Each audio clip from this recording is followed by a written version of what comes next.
हमारे साथ मौजूद हैं स्पोर्ट्स एनालिस्ट हैं सैयद मोहम्मद अजलान। इस्लामाबाद यूनाइटेड कोयटा ग्लैडिएटर्स के दरमियान मैच में यूनाइटेड की बैटिंग लाइन बुरी तरह फ्लॉप रही है।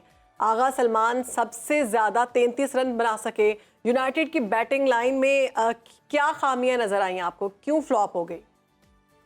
आई थिंक लाहौर की विकेट उस तरह से सूटेबल नहीं थी। The kind of plan they come up with, उनका वही होता है कि हमने फोर्थ गियर में ही बैटिंग करनी है।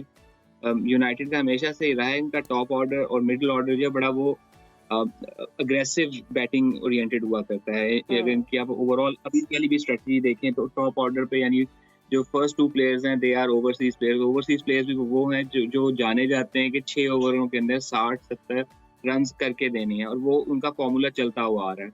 लाहौर की विकेट प्रॉब्ली उनके लिए उस फॉर्मूले पे अमल करने के लिए शायद उतनी कारगर साबित नहीं हुई। हैड इट बीन रावलपिंडी तो शायद यही इसी बैटिंग लाइन के साथ ही बड़े कामयाब रहते।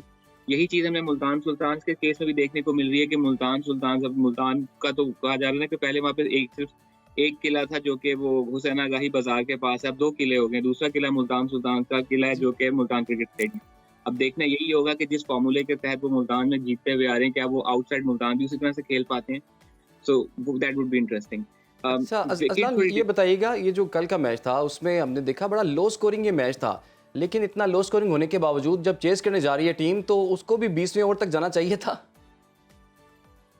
देखें, जैसा वो कहते हैं ना, जो आसान गाना होता है ना वही सबसे मुश्किल होता है। तो लो स्कोरिंग मैचेस अक्सर थ्रिलर बन जाया अक्सर थ्रिलर बन सकते हैं। और पीएसएल के केसेस में ये रहा है कि हिस्टोरिकली भी लो स्कोरिंग मैचेस जो हैं वो क्लिफ हैंगर बन गए, आखिरी ओवर में जाके उसके फैसले हुए। तो वो बात वही है कि विकेट उतना आसान नहीं था कि वो इतने लो स्कोरिंग मैच में को भी जो इजीली चेज हो जाता है। थोड़ी सी बॉलिंग साइड पे अगर आप देख लें तो स्पिनर्स ने जिस तरह से उनका बॉल ग्रिप कर रहा था वो एक स्ट्रॉन्ग सूट था दोनों टीम्स के लिए, और उसी का फायदा उठाते हुए इस्लामाबाद यूनाइटेड भी अपने मैच को आखिरी ओवर तक ले गया।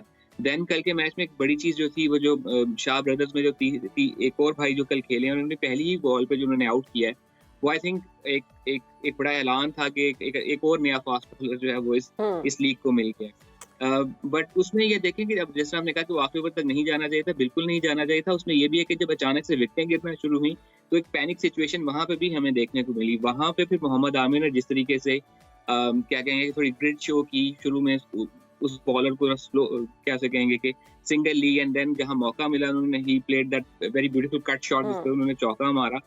तो वो टीम आपस में वहां पे सिचुएशन ऐसी थी कि आपको थोड़ा सा काम रहने की जरूरत थी। उस सिचुएशन में मोहम्मद वसीम की जो शॉट थी वो थोड़ी गैर जरूरी थी जिसपे वो बोल्ड आउट हो गए। ठीक है। अच्छा असलान, लाहौर में मुल्तान की बात करें अगर हम तो वो भी करेंगे, लेकिन अगर मैं बात करूं PSL 9 की तो PSL 9 का ये पहला राउंड जारी है, मगर स्टेडियम में तमाशाइयों की तादाद बहुत कम देखी जा रही है। वो वाली हाइप क्रिएट नहीं हुई जो इससे पहले हुआ करती है, दिलचस्पी बड़ी कम है। इसकी क्या वजह है? I think it's very early to say that.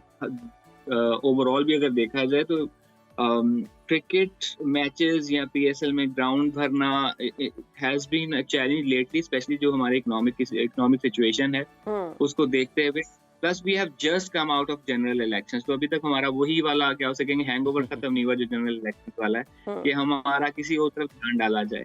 Probably एक वजह है। लेकिन आप ये देखें कि वीकडेज के अंदर अमूमन स्टेडियम्स भरना मुश्किल हुआ करता है, बट वीकेंड्स पे आपको एक अच्छा देखने को मिल जाया करता है। मेरी टीम का मैच था कराची किंग्स का with Multan Sultan on Sunday. We saw decent crowd provided के जो स्टेडियम है मुल्तान का वो कुछ हद तक मुल्तान की शहर से बाहर है। आप कराची किंग को सपोर्ट करें? मैं उनका मीडिया मैनेज कर रहा हूँ। अच्छा, तो क्या समझते हैं आप कि आगे जाकर क्या होने वाला है? क्या कराची किंग्स जीतने वाली है? मैं तो यही चाहूंगा, बिकॉज हमारी टीम का कॉम्बिनेशन काफी बेहतर है। It's a new look side, और we have invested into a plan के जो सिर्फ इस सीजन में नहीं अगले 5 साल के लिए कराची किंग्स को सर्व कर सकें। इस तरीके से इन्होंने भी लोकल कोच जो है वो नई डेवलप की है, because we brought in players जो कुछ 5 प्लेयर्स हमारी टीम में ऐसे हैं जो कि अंडर 23 हैं। This shows कि we are looking in. Azlan, ये बताइएगा, आज जो मैच हो रहा है मुल्तान सुल्तान और पेशावर ज़ल्मी का, मुल्तान इस वक्त टॉप पोजीशन पर है और सबसे निचली पोजीशन पर इस वक्त पेशावर ज़ल्मी है।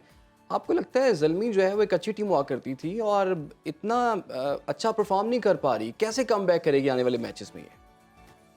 देखिए Peshawar Zalmi has been a very phenomenal team, no doubt about that. और उनका हमेशा से ये होता है कि they have a flair in their method. So उसके थ्रू वो हमेशा से परफॉर्म करते हुए आ रहे हैं। इस वक्त ये हुआ है कि वो शायद उस तरीके से क्लिक नहीं कर पा रहे।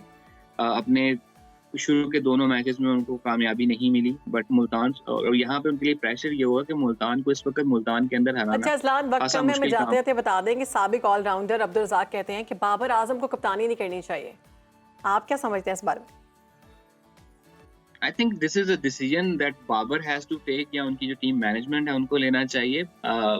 इट्स वेरी इजी कि हम बाहर बैठ के उस पर कोई भी तबसरा कर दें, बट जो सिचुएशन इस वक्त टीम मैनेजमेंट के डिसीजन होते हैं या जो ग्राउंड की रियलिटी होती है वो शायद उस तरह से नहीं होती। लेकिन अगर बाबर आजम पीएसएल में भी कप्तानी नहीं करेंगे तो फिर कहाँ कप्तानी करेंगे? जब हम कहते हैं कि जो नेशनल साइड की कप्तानी के लिए तैयार नहीं है, तो पीएसएल हो गया, डोमेस्टिक क्रिकेट होगी, ये ऐसे मौके होते हैं कि जहाँ ठीक है अजलान, बहुत शुक्रिया, आपने हमें वक्त दिया।